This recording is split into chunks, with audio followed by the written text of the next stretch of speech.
making a dried flower wreath. Now this wreath is actually a lot easier to make than it looks, but it's very time consuming.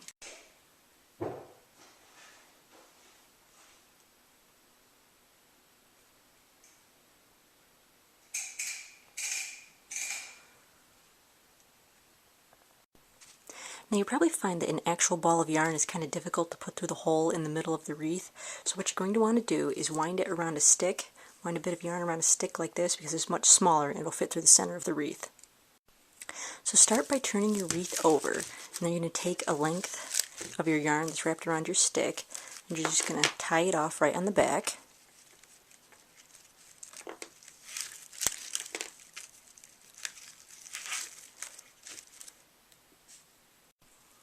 You'll flip your wreath back over. You want to make sure that the yarn is coming out on the outside of the wreath because that's the easiest way to start it, is to go through the inside. So take a bunch of status, all the same color, and cut it so it's about 3 inches long, and then you just put that right on the side of the wreath, and wrap the string right around it, go right around through the wreath. Make sure it stays tight, but not too tight that you cut the stems. And then you can take another bunch of a different color, lay those next to it, wrap the string right around those,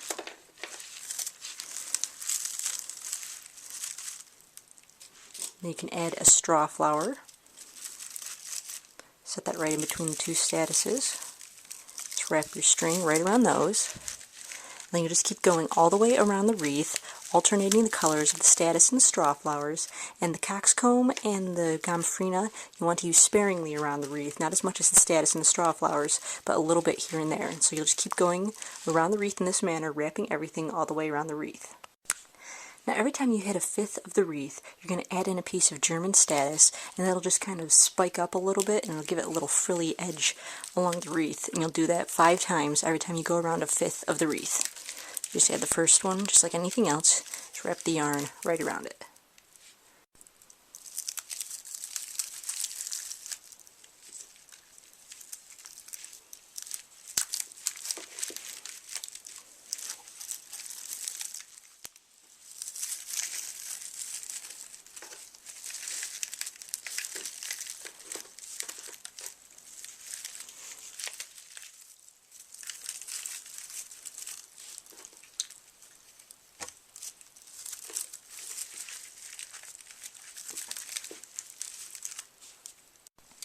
So once you've gone all the way around with the flowers, you're just going to want to tie the yarn in a knot on the back. Then you'll cut yourself a 2-foot piece of your wreath wire, match up the ends, and then fold it right in half.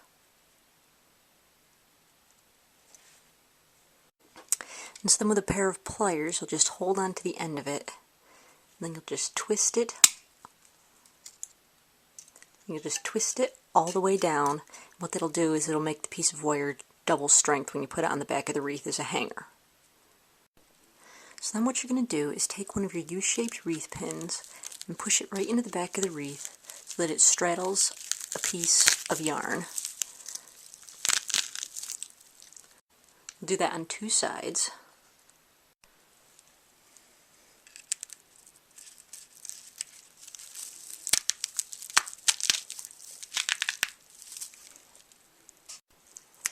So then you'll take the piece of wire that you twisted and slip it under the pin and the yarn, so it goes under both of them. You're just going to pull that up through. Then you'll do the same thing to the other pin.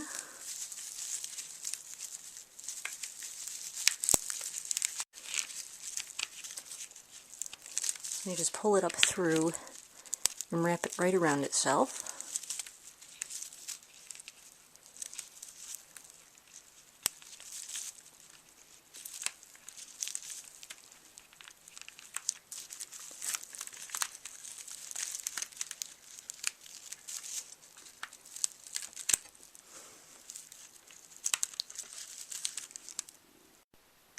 And then you can hang it up and enjoy it. Now this is best used as an indoor wreath because the flowers won't do so well if you try to hang it outside. You can hang it outside if it's under a very protective place, like on an inside door, but it's best used as an indoor wreath.